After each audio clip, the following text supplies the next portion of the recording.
Ditjen Dikdasmen Bapak Dr. Eko Susanto ya, yang mengatakan bahwa Gibran itu melanjutkan dari lulus SMP Negeri 1 Surakarta, lulus kelas 9, lalu melanjutkan ke Orchid Park Secondary School 2002 sampai 2004. Itu di Orchid Park Secondary School kelas 9 lagi. Jadi lulus SMP Negeri 1 kelas 9 ke Orchid Park Secondary School kelas 9 lagi. Jadi sampai di Orchid Park Secondary School hanya sampai kelas 10 atau kelas 1 SMA. Lalu melanjutkan ke Australia dengan program diploma 2 tahun. Ya. Jadi yang kita pertanyakan nanti adalah bagaimana surat keterangan penyetaraan ijazah SMK bidang akuntansi dan keuangan itu diproduksi oleh Ditjen Dikdasmen pada Agustus 2016 berbasis 2 sekolah. Yang pertama kelas 1 SMA Orchid Park Secondary School Singapura plus diploma di UTS Insert. Nah, saya sudah mengkajinya perbandingan anatomi maupun capaian pembelajaran antara UTS Insert 2004 kurikulumnya kebetulan masih ada di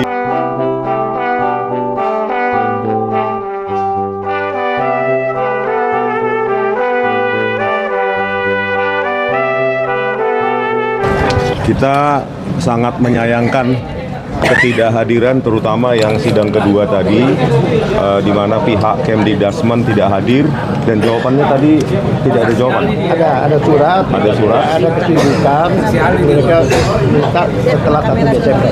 Oh, sibuk nyari mungkin ya. Nah, oleh karena itu ada beberapa masukan dari saya kepada Dr. Bonatua Silalai dan tim ya, karena kami telah berjumpa dengan Bu Kurnia juga salah satunya dengan Sekretaris Ditjen Dikdasmen Bapak Dr. Eko Susanto ya, yang mengatakan bahwa Gibran itu melanjutkan dari lulus SMP Negeri 1 Surakarta, lulus kelas 9, lalu melanjutkan ke Orchid Park Secondary School 2002 sampai 2004.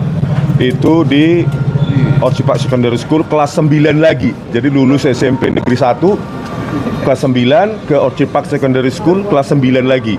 Jadi sampai di Orchid Park Secondary School hanya sampai kelas 10 atau kelas 1 SMA. Lalu melanjutkan ke Australia dengan program diploma 2 tahun. Ya. Jadi yang kita pertanyakan nanti adalah bagaimana surat keterangan penyetaraan ijazah SMK bidang akuntansi dan keuangan itu diproduksi oleh Ditjen Dikdasmen pada Agustus 2016 berbasis 2 sekolah. Yang pertama kelas 1 SMA Orchid Park Secondary School Singapura plus diploma di UTS Insert. Nah, saya sudah mengkajinya perbandingan anatomi maupun capaian pembelajaran antara UTS Insert 2004 kurikulumnya kebetulan masih ada di web archive dan saya bandingkan dengan capaian maupun anatomi pembelajaran atau kurikulum untuk SMK dan tidak matching. Jadi kasus satu-satunya yang kita tanyakan, apakah pernah kasus serupa terjadi diproduksi oleh Ditjen Dikdasmen baik sebelum 2019 maupun setelah 2019? Jawabannya tidak pernah ada. Maksudnya kasus serupa di sini adalah penyetaraan SMK bidang akuntansi dan keuangan berbasis kelas 1 SMA plus diploma 2 tahun. Itu menurut pengakuan dari Dr. Eko Susanto. Oleh karena itu nanti di sidang itu saja nanti yang dikejar. Bagaimana kajian akademiknya, kajian kurikulumnya, siapa tim kurikulumnya, pengkajinya kalau ada. Dan menurut pengakuan Dr. Eko Susanto, yang paling penting adalah Gibran pada tahun 2019 melakukan penyetaraannya secara online. Catat garis bawah, online. Maka jejak digitalnya pasti ada. Jejak digital itu perlu juga dipertanyakan. Ya, karena syarat penyetaraan ijazah online di Ditjen Dikdasmen pada saat itu merujuk pada beberapa syarat. kalau nggak salah itu sekitar 10, ya 2 di antara 10 adalah satu ijazah SMA atau SMK dari luar negeri yang perlu disetarakan. Itu tidak punya. Saya tanyakan langsung kepada Dr. Eko Susanto, tidak punya Gibran. Jadi tidak ada ijazah yang harus disetarakan, nggak ada. Yang kedua, rapor 3 tahun. Rapor 3 tahun sesuai dengan syarat penyetaraan ijazah online yang berlaku untuk semua orang itu 3 tahun. Dan Gibran hanya punya raport 1 tahun, yaitu kelas 1 SMA atau kelas 10 dari Orchid Park Secondary School. Bagaimana mungkin seseorang mengupload secara online tidak ada raport 3 tahun tetapi bisa diterima dan menghasilkan surat keterangan yang kita lihat bersama untuk Gibran yang dipakai sebagai calon wali kota ya 2020 di Solo maupun 2024 sebagai cawapres. Gitu dulu. Ya. Ada pertanyaan? Dong jelasin kenapa menggugat diskriminasi. Siapa yang ditanya? Bang Bona, ya. Baik, kasih.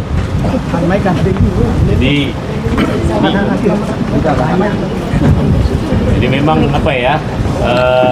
Saya melakukan penelitian terhadap ijazah yang satu skenario.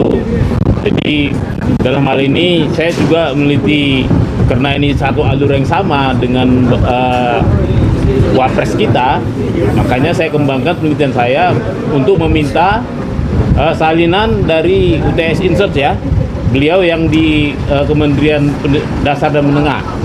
Namun ini yang perlu dicatat bahwa ini baru awal sebenarnya.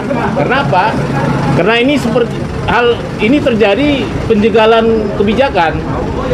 Karena permintaan informasi saya terhadap Kementerian Pendidikan Dasar dan Menengah itu dijegal secara regulasi. Ini mirip seperti KPU kemarin yang menjegal dengan peraturan, mengeluarkan peraturan 731. Namun Kementerian Dasar dan Menengah itu mengeluarkan namanya aturan bahwa jika saya ingin membuat informasi, memperoleh informasi, saya harus menandatangani surat perjanjian bahwa saya tidak bahwa data yang saya peroleh hanya untuk saya pribadi, tidak akan disebarkan. Seperti tadi nyambung ke pertanyaan komisioner, apakah ini saya lakukan untuk pribadi atau publik?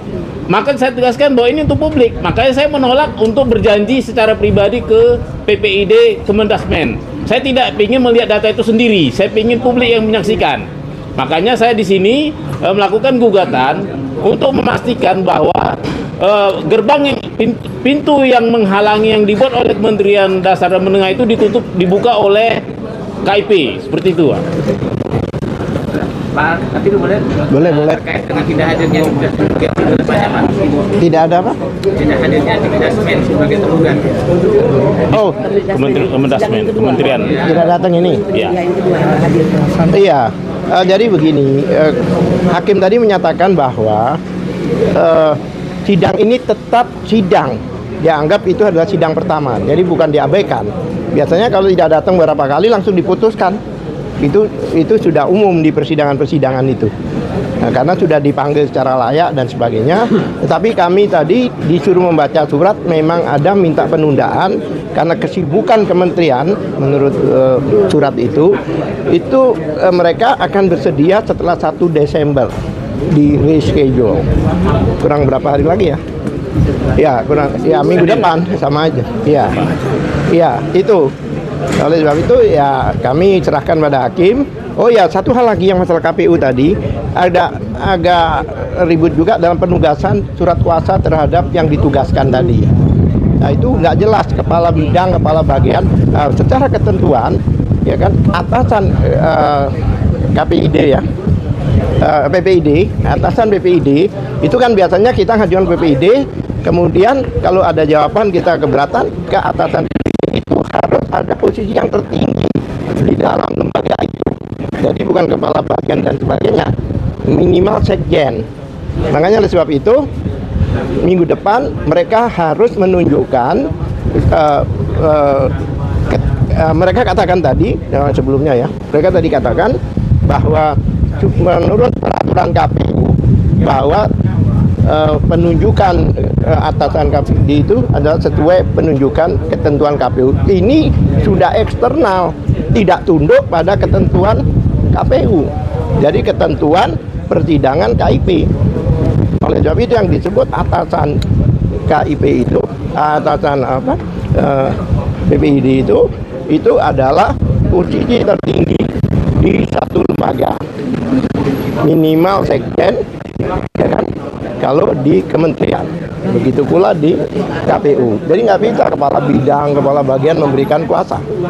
Oleh sebab itu disuruh membuat kuasa baru. Bang, terakhir bang, boleh diingatkan kepada kami lagi, ini agenda 2 sidangnya lagi kapan? Di tanggal berapa dan? Biasanya kita menunggu surat, biasanya itu relasi yang diberikan itu beberapa hari sebelum ada sidang. Kami tidak diberitahu. Tapi tadi kan ada kebingungan, ada kemungkinan ada mediasi dan sebagainya.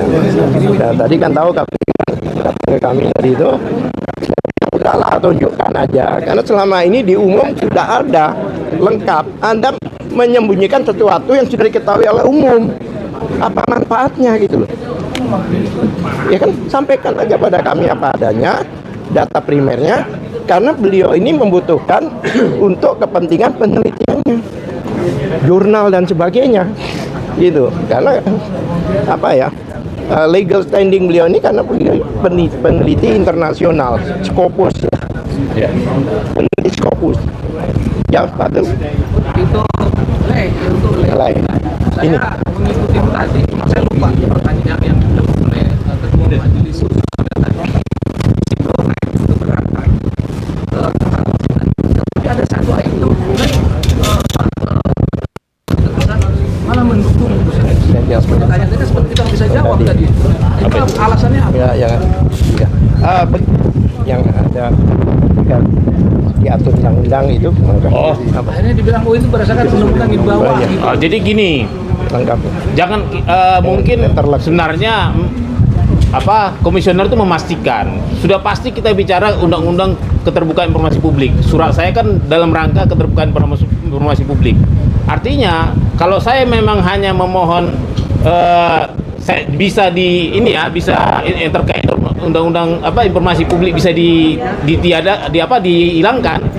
Kalau mereka terkait NIM tadi ya sepertinya segala macam ya bisa saja, tapi kan itu harus tetap mengacu kepada undang-undang keterbukaan informasi publik. Makanya tadi majelis memastikan, dan saya bilang memang ya itu harus mengikuti undang-undang keterbukaan informasi publik. Bukan berarti saya bisa bersepakat di luar dari undang-undang keterbukaan informasi publik. Seperti itu, Pak. Jadi informasi saya tambahkan, ya kan beliau katakan bahwa beliau tidak memasalahkan. Ya kan, tidak masalahkan, tapi lanjutannya jika sesuai dengan undang-undang, bukan tidak masalahkan begitu aja.